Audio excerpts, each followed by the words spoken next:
The TCG space has a major problem right now in the summer of 2026, and I really want to deep dive and address it and just lay it all out there as honestly as I can.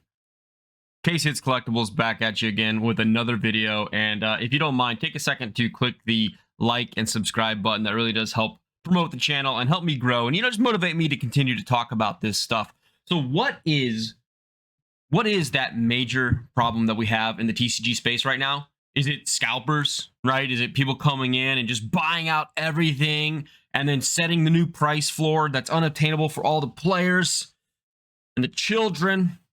Is it the investor bros high-fiving and drinking whiskey and cheering about making 10% gains in a month? No, actually not. That's not actually what I'm talking about today. What I'm talking about today is the major problem that we have in the TCG space in 2026 is actually that every single one of these TCGs is actually firing on all cylinders, dropping banger set after banger set.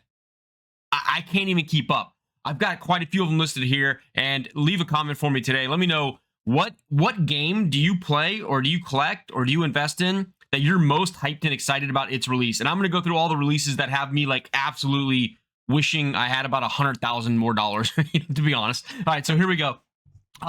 First and foremost, Disney Lorcana. I mean, I'm not even getting too deep into this stuff, guys. I'm not even getting into like the collector's packs and things like that. This is just simply Attack of the Vine, the core card game set that's coming out next, and it looks absolutely amazing. The artwork is fantastic. I think the legendaries, the enchanteds, the epics, and the iconics are all just straight up bangers in this set. I can't wait to get some of these cards myself if the price is affordable. I'm sure some of these prices will come down. Nobody can, not everybody can buy everything. You know what I mean? So some of this stuff is going to go down. But look at some of these cards, man. Like that Winnie the Pooh is going to be absolutely crazy. Scully and Boo's going to be crazy. Mike, Woody and Buzz. I mean, there are just so many. And then obviously the iconic. I think this Belle and the Beast is going to be, it's going to be your next $5,000 PSA 10. Like, lock it in right now, folks. So Disney Lorcana game has been really seeing a lot of attention over the last few months. Growing. We're in a little bit of a slowdown right now, but I'm firm believer that Disney Lorcana is going to absolutely continue to grow, continue to succeed. I don't think the collector booster thing is going to slow it down at all. I have a feeling that they know how to do artwork. They know how to appeal to the crowd. And to be quite honest with you guys, this game started kind of like as a collector's outlet anyway.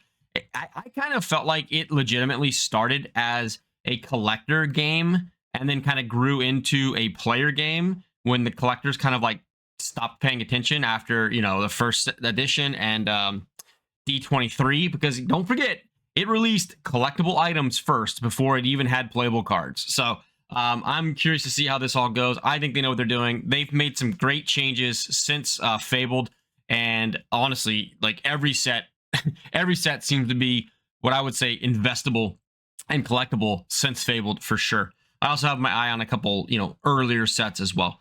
But yeah, Lorcana, that's number one I'm talking about right here. Attack of the Vine looks like an absolute killer set that came out today, by the way. I actually got my pre-order notification. I'm going to be picking up my boxes tomorrow from the LGS. Super excited about that. All right, next, One Piece.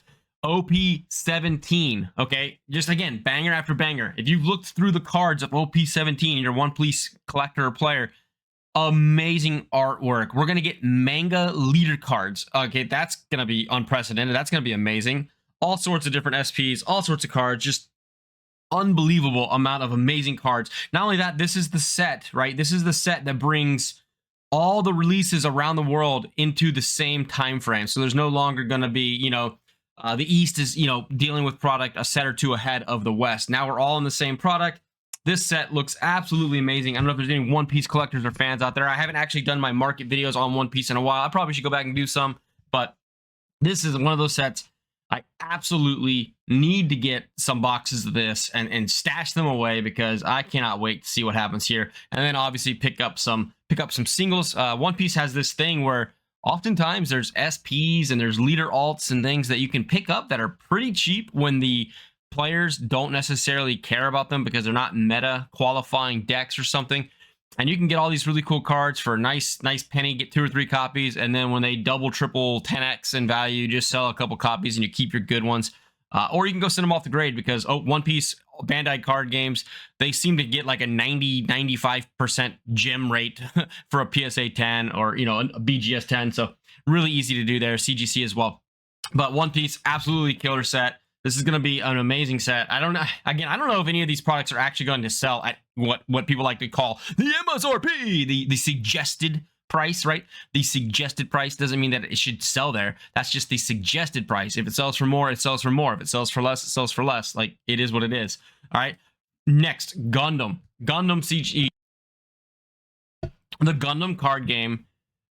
Let's just be honest, EVO1 has kind of flopped. It's not sitting well, but the short supply, right? If there really is a really short supply of it, eventually it's probably going to appreciate in value. But right now, GDO5 is absolutely amazing. They just released all 5 of the LR++ card arts. You can check those out. They look amazing. You have the Link rares with the pilots and the mobile suits on them. Look amazing.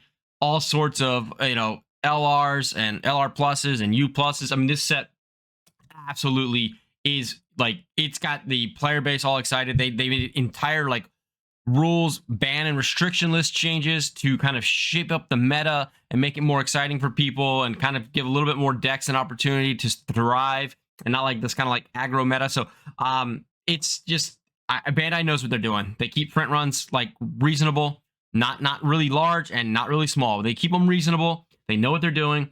They make amazing card art, amazing card quality. This set, if you haven't looked into it, is going to be, I mean, everybody who likes Gundam has already looked into this set. This set's amazing. Again, this is one of those things I don't know where to put. Again, the problem is I don't know where to put my money.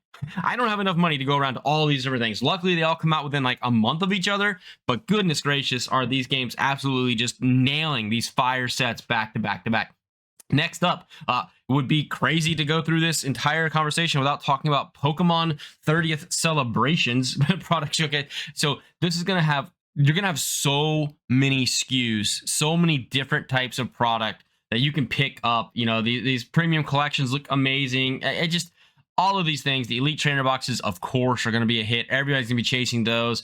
I've got a 25th Celebrations collection that we're going to be selling at the next month. We're going to be doing a card show. We found one Dark Sylveon collection box from the Celebrations 25th, and we're going to be bringing that to the card show. And that thing's like $200 these days. Like, it's just any of these products. If you're an investor, collector, whatever, people are going to be clamoring, literally fighting for these boxes and such.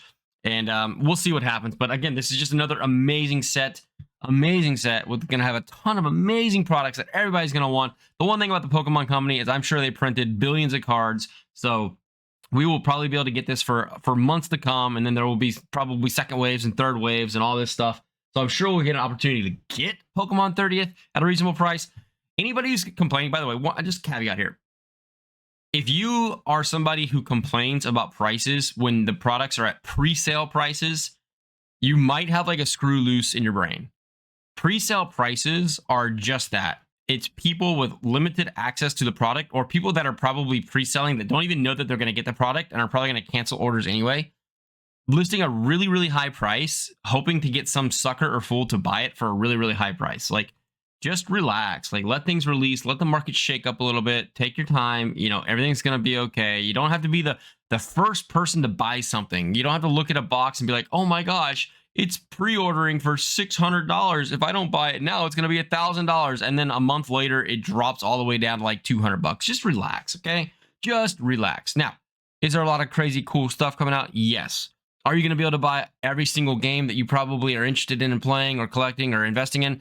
Probably not. So you might have to pick and choose what you're going for. But man, there's a lot of crazy stuff coming up. Next, Magic the Gathering. Any MTG fans out there? I'm a Commander guy. I like playing Commander with friends and hanging out.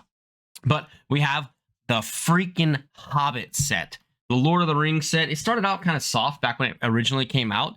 But you know what? Now it is one of, if not the most expensive booster box in Magic the Gathering. with the Lord of the Rings set, and a lot of people are anticipating that the Hobbit is going to be kind of scratching that itch for a lot of people out there. You know, you have the collector's boosters in this thing, you have the play boosters, you have the jumpstart boosters, all these kinds of SKUs and bundles and commander decks and this and that. Myself, I kind of have made it like a weird goal to get sort of a collector's booster and a couple play boosters of like all the sets that I like.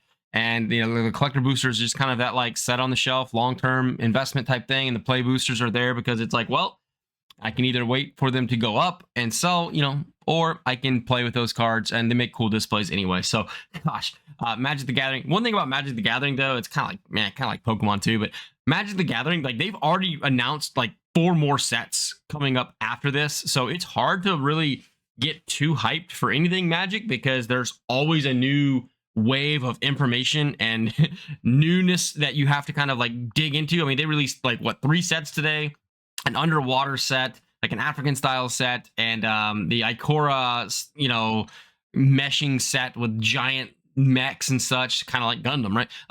I got all sorts of craziness going on. This is going to be Kaladesh and Ikora. That's what I was trying to think of. It's going to be an amazing time for Magic. I think Magic's going to like continue to have a humongous end of 2026 and 2027 as well, just from the sets that I've already seen be coming up, and the interest in this game. Like Magic is a sleeper. Everybody's talking about all these like micro stock type games. Like, no offense to anybody that plays these, but like Riftbound, Gundam, Lorcana, like these games are tiny games compared to Pokemon and Magic the Gathering. And Magic the Gathering is just the slow, steady horse that always seems to appreciate, that is doing things right, that is drawing in the crowd. And it's kind of like that.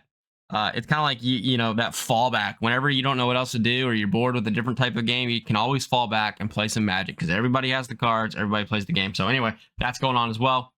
And then Riftbound. Okay, Riftbound's getting a lot of hype, not just from the T1, you know, kind of collaboration collector set thing that's coming out as well. That's pretty cool. It's not like, I'm not really a big fan of those kinds of things. Like I don't clamor after them. I'm a booster box kind of guy. Like I want the cards that are playable, that are interactable, things like that. So we got Vendetta coming out. A lot of people are super hyped about Vendetta. Seen a lot of really cool cards coming up as well. I think there's some new mechanics being introduced into the game that will be really, it will be really cool to see how this gets taken. You know, will this kind of take the game forward? Will this kind of keep it? Because right now the game is being kind of like what people consider overprinted, and the prices are depressed, and there's not like not a ton of interest, but there's still some players in there. There's definitely some collectors. I've seen some cards, definitely auto cards, sell for a really good price. So there is definitely a collector base and a fan base. This game, League of Legends, has been around forever, and obviously, you know, Riftbound is kind of right there, bringing all of your League characters to life and letting you interact with them in a different way. So really awesome what's going on there. But yeah, another absolute banger set. People are super excited about this. This is one of those ones where I'm sure the price will come down quite a bit after pre-release, because this game doesn't have a tremendous amount of support and interest. But again, I want to get a couple boxes of this as well. I want all of them. I want all of them. So let's just quick recap. Let me know in the comments, what was the game in the set that you're most excited for coming up? Maybe it's not even one that I mentioned, so mention something out. But I know Dragon Ball Z has got some crazy stuff going on right now. There's other games out there. Let me know. We got Lorcana with Attack of the Vine. We've got One Piece with the World's Strongest Warriors, OP17. We've got GD05 Freedom Ascension Anniversary Set for the Gundam card game. We've got Pokemon freaking 30th Celebration. Oh, by the way, I was not even a kid when Pokemon was created.